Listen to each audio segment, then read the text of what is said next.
في البدء كان الكلمة والكلمة كان عند الله وكان الكلمة الله.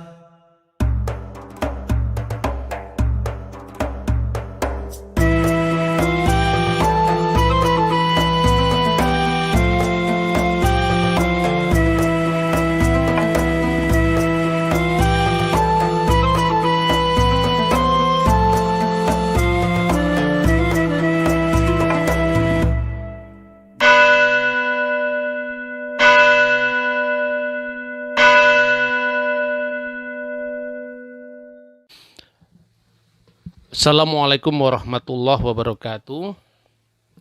Shalom alaikum besem hamasyah, selamat pagi dan salam sejahtera. Nah, saudara-saudara, ini adalah pertemuan yang menurut saya sangat menarik dan diharapkan bisa menginspirasi bagi para pegiat dialog untuk membangun kesalingpahaman antara Islam dan Kristen. Nah, saya akan menelaah mengenai secara khusus adalah kitab suci Kristen. Jadi saya memberi judul lebih luas, membedah keaslian kitab suci, suatu telaah historis, tekstual, tapi saya juga menambahkan dengan kontekstual. Jadi telaah historis, tekstual, dan kontekstual. Saat Paus Yohanes Paulus II mengunjungi Museum Israel. Dan tampak di gambar itu ada seorang rabi Yahudi di Yerusalem. Lalu ada pejabat-pejabat pemerintah Israel. Dan bersamaan dengan Paus juga adalah hadir patriark gereja ortodoks yang ada di Yerusalem. Nah, kitab yang dibacanya itu tentu adalah kitab Taurat, ya. Satu kitab yang diterima secara penuh oleh tiga komunitas agama kuno. Yang pertama adalah Yahudi, Samaria, dan Kristen. Nah, Kristen di sini harus disebut secara historis sosiologis, memang sebetulnya itu di mata orang Yahudi adalah merupakan mazhab dari Yudaisme. Selain Saduki, Parisi, Eseni, dan kemudian Nisarim atau Nasrani atau Kristen. Karena itu ketika bicara tentang Kristen ini saya kira mencakup Ortodoks, Katolik maupun Protestan yang muncul kemudian. Nah, tetapi gambar ini sesungguhnya berbicara kepada kita bahwa satu kitab yang diterima oleh ketiga komunitas iman yang semua muncul dari rahim keyahudian dengan tafsiran yang berbeda-beda. Dan kita tahu bahwa orang Yahudi menolak kehadiran Yesus sebagai Sang Mesias. Samaria itu menolak eksistensi kota suci Yerusalem. Dan Kristen menerima kedua-duanya, baik itu kota Yerusalem di mana Baitul Maqdis pernah berdiri, atau Bet Hamikdas pernah berdiri, dan juga meyakini bahwa semua yang tertulis di dalam kitab Taurat, kitab Tehillim atau kitab Zabur, dan kitab Nabi-Nabi itu sudah digenapi dengan kedatangan Kristus. Yang satu menolak Kristus, yang satu menerima Kristus tetapi berakar pada kitab suci yang sama. Sesungguhnya gambar ini saja harus saya sampaikan, ini membuktikan bahwa tatkala kitab suci itu diterima apa adanya oleh tiga komunitas iman yang berbeda di dalam penafsiran, tapi teksnya masih sama, itu artinya menepis tuduhan pemalsuan kitab suci. Karena bagaimana mungkin kitab suci itu palsu sementara orang Yahudi yang menolak Kristus pun membaca teks-teks yang sama sekalipun dengan penafsiran yang berbeda. Bahwa ada keragaman teks itu harus diakui, memang ada. Keragaman teks itu bagian dari perjalanan panjang ribuan tahun selama kitab suci itu dihayati, dihidupi oleh kehidupan iman dari ketiga komunitas keagamaan. Nah, ini salah satu teks asli dari kitab Perjanjian Lama yang di kalangan Yahudi disebut sebagai Tanakh, yaitu Torah, Nevim, Ketuvim. Nah, Yesus sendiri di dalam Lukas pasal 24 ayat 44 menyebut kitab suci itu sebagai Taurat Musa, Nabi-Nabi, dan Mazmur. Kenapa disebut Mazmur? Karena Mazmur itu adalah bagian pertama dari buku ketiga yang dikenal, atau bagian ketiga yang dikenal dengan Ketuvim. Dan sedangkan nabi-nabi itu terdiri dari nabi-nabi awal dan nabi-nabi akhir, Nebim, Rishonim, dan Nebim Akharonim. Nah, itu yang disebut perjanjian lama. Nah, sebelum penemuan naskah Laut Mati yang berasal dari fragmen-fragmen pendek sekitar abad kedua sebelum Masehi dan bahkan abad ketiga, karena orang Yahat atau Esseni itu membawa beberapa gulungan kitab suci sebelum mereka menghuni gua-gua Laut Mati sekitar tahun 152 Masehi. Itu tertulis banyak naskahnya di dalam bahasa Ibrani yang lebih kuno, yang dikenal dengan huruf-huruf Paleo-Hibru. Lalu bahasa Ibrani yang sejaman yang dikenal saat kelompok Esseni itu mengungsi ke Qumran, yaitu Hasmonaim, dan juga bahasa Ibrani huruf Herudian, karena sampai kira-kira tahun abad pertama Masehi kelompok ini dihancurkan oleh Roma sekitar tahun 67.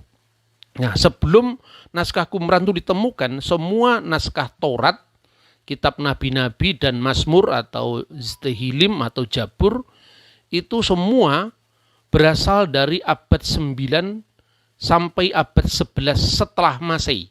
Jadi abad 10 lah kira-kira.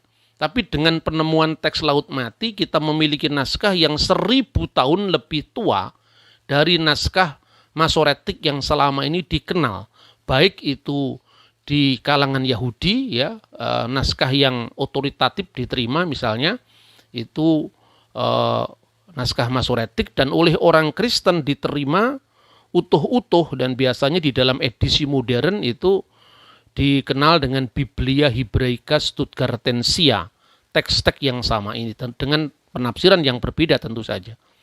Nah, ketika sebelum penemuan Laut Mati itu, antara Yahudi dan Kristen itu juga saya kira berdebat tentang mana naskah yang mendukung pandangan masing-masing. Misalnya dari kitab Jabur ini, kitab Mazmur, kita mengetahui dari teks Yahudi yang umum diterima, itu misalnya di dalam Mazmur 22 ayat 17 naskah Masoretik itu disebutkan ki sefafuni kelafim adat mereim hikipuni kaari yadai wariglai. Sebab anjing-anjing mengerumuni aku, gerombolan penjahat mengepung aku seperti singa tanganku dan kakiku.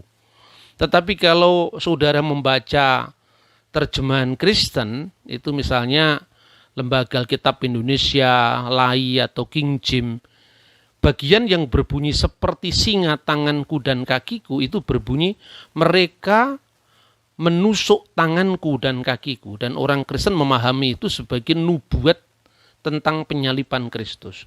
Nah, selama itu orang Yahudi menuduh bahwa orang Kristen itu telah membuat mazmur sendiri untuk mendukung keyakinan Kristen atau mendukung pandangan Kristen tentang Kristus.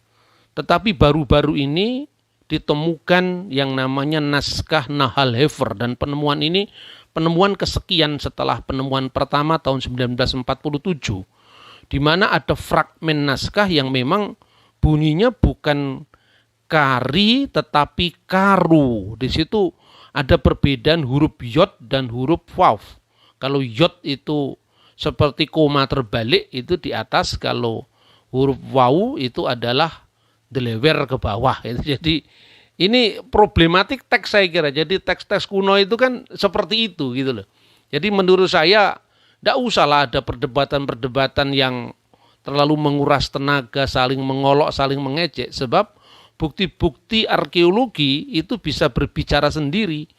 Nah, kemudian bukan hanya Kristen dan Islam yang berdebat, saya kira Yahudi dan Kristen pun juga berdebat. Cuman karena di Indonesia kan Yahudi tidak eksis ya. Sebetulnya itu problem dari ketiga agama saya kira. Nah kemudian di dalam teks Mazmur Nahalever yang 1000 tahun lebih tua itu bunyinya bukan kari tetapi karu yadai wiriglai. Nah bagaimana dengan teks seperti ini kita melihat misalnya secara jujur, jadi edisi-edisi kritis teks asli kitab suci, misalnya ini saya kutip dari Biblia Hebraika Stuttgartensia. Itu pada ayat yang dimaksud yaitu ayat 16.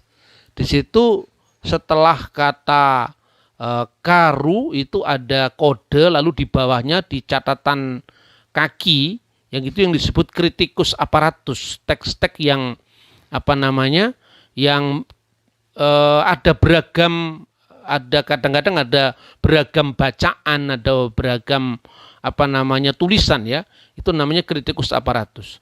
Itu pada ayat yang dimaksud tertulis ya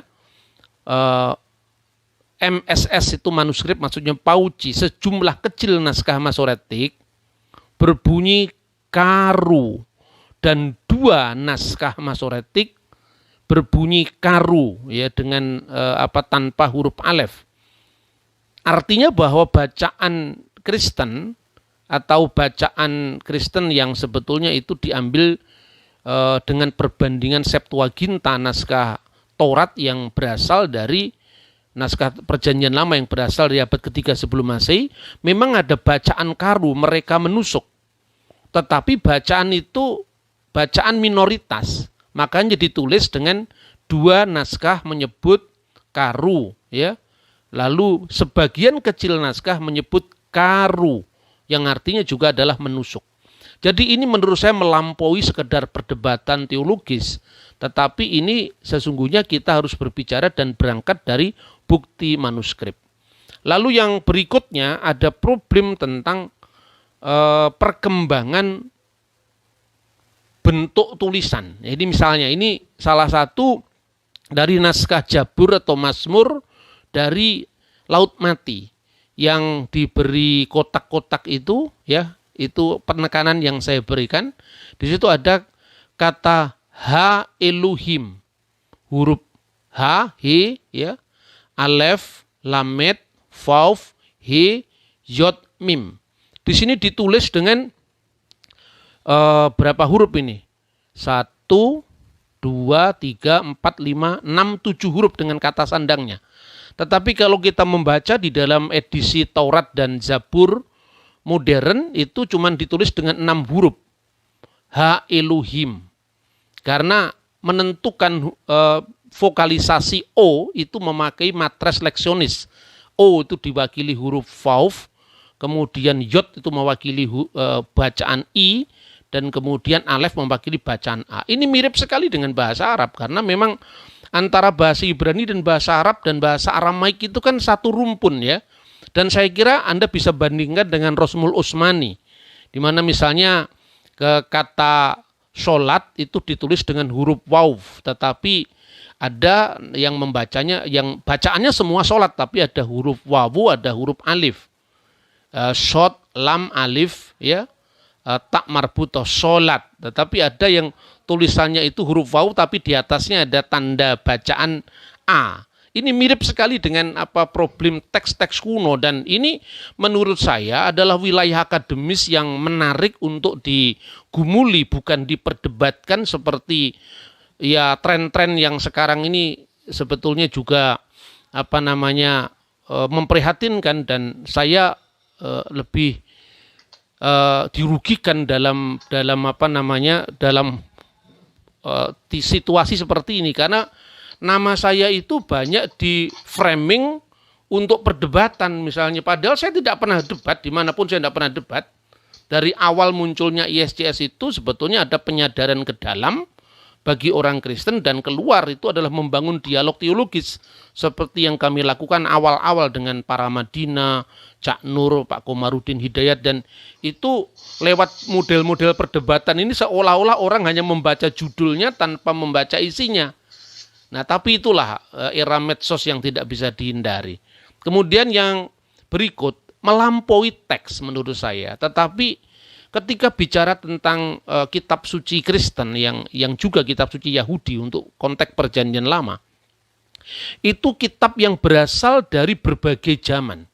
Tentu tingkat kompleksitasnya itu pasti melebihi dari misalnya Al-Quran yang memang itu muncul diturunkan dalam satu zaman ya, sehingga problemnya itu kan bagaimana menggulati teks yang dari bahasa Arab. Tetapi untuk konteks perjanjian lama itu antara kitab Taurat, ya 5 kitab Taurat mulai dari Bereshit, Shemot, Wayikra, Bamidbar sampai Devarim, itu sesungguhnya berasal dari zaman yang ribuan tahun sebelum Mazmur ditulis, sebelum Jabur ditulis. Tentu nama-nama bulan, nama-nama tempat itu berbeda, berkembang. Misalnya tidak ada bulan Nisan pada zaman Nabi Musa. Munculnya istilah nama bulan Nisan sebagai awal bulan musim semi itu setelah pembuangan Babel. Karena itu muncul dalam kitab-kitab para nabi tapi tidak muncul dalam kitab Taurat misalnya. Ini kompleksitas. Nah kemudian munculnya nama-nama asing yang bukan nama Ibrani itu berkaitan dengan kehidupan para tokoh. Misalnya Nabi Yusuf. Nabi Yusuf kan pernah di Mesir. Tentu dia mendapatkan gelar dari para penguasa Mesir yang disebut Fir'aun, Paraoh. Dan tidak semua penguasa Mesir itu disebut Fir'aun. Penyebutan Fir'aun itu baru terjadi setelah mereka pindah dari Gisa, dari Old Kingdom ke kerajaan baru. Ya. Dan itu semuanya belum diketahui sebelum arkeologi menemukan cara membaca huruf-huruf Mesir kuno yang dikenal huruf hieroglif. Lalu pada tahun 1799 ditemukan Rosetta Stone di desa Rasid ya oleh opsirnya Napoleon Bonaparte. Baru 23 tahun kemudian huruf-huruf itu bisa dibaca dan petunjuk membacanya itu berasal dari teks yang ketiga bahasa Yunani. Yang pertama itu huruf hieroglif, yang kedua itu adalah huruf demotik, huruf Mesir kuno untuk rakyat jelata. Dan yang ketiga huruf Yunani sebagai bahasa internasional saat itu. Di situ ada nama Ptolemeus dan nama Cleopatra. Nah dari nama itu kemudian dia mencoba untuk membaca huruf yang di atasnya. Mana huruf K-nya, mana huruf lambdanya.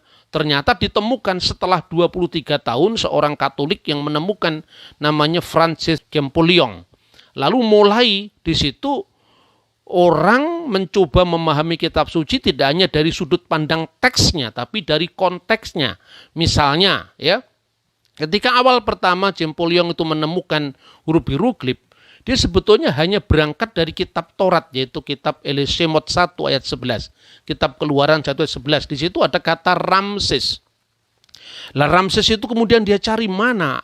Jangan-jangan ini nama penguasa Mesir zaman dahulu seperti Alexandria itu didirikan oleh Alexander the Great, kemudian Antioquia didirikan oleh Antiochus Epiphanes. Jangan-jangan kota Ramses ini didirikan oleh Fir'aun yang namanya Ramses. Dan ternyata itu dibuktikan benar. Mulai saat itu orang tidak hanya menggumuli teks, tetapi juga menggumuli konteks. Nama-nama Alkitab yang berkaitan dengan setting Mesir, kehidupan Yusuf. Itu dulunya orang tidak bisa menelaah bagaimana nama ini diartikan. Misalnya ya, di dalam kitab Taurat Bereshit 41 ayat 42. Wajikra paroh sem Yosef sabnat paneah wajiten lu et asnat bat potiferah kohen ol le Isah dan seterusnya. Lalu Fir'aun menamai Yusuf dengan nama Safnah Paneah serta memberikan Asnat anak Potifera imam On kepadanya menjadi istrinya. Sebelum penemuan Rosetta Stone ini orang tidak ngerti. Bahkan seorang rabi yang sangat otoritatif di kalangan Yudaisme modern namanya Rabi Rasi dengan jujur mengakui bahwa tidak ada kata lepaniah yang paralel maknanya dengan ayat-ayat kitab suci manapun. Vien lepaniah di mian de mikra, tidak ada yang paralel.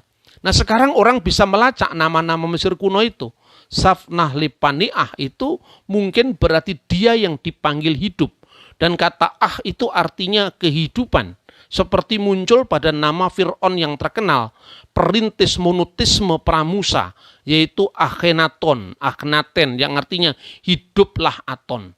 Jadi kemungkinan ketika Yusuf menjadi Perdana Menteri itu dia digelari kepada dia yang disebut hidup, dielu-elukan sebagai Viva Yusuf, Viva Yusuf, seperti itu.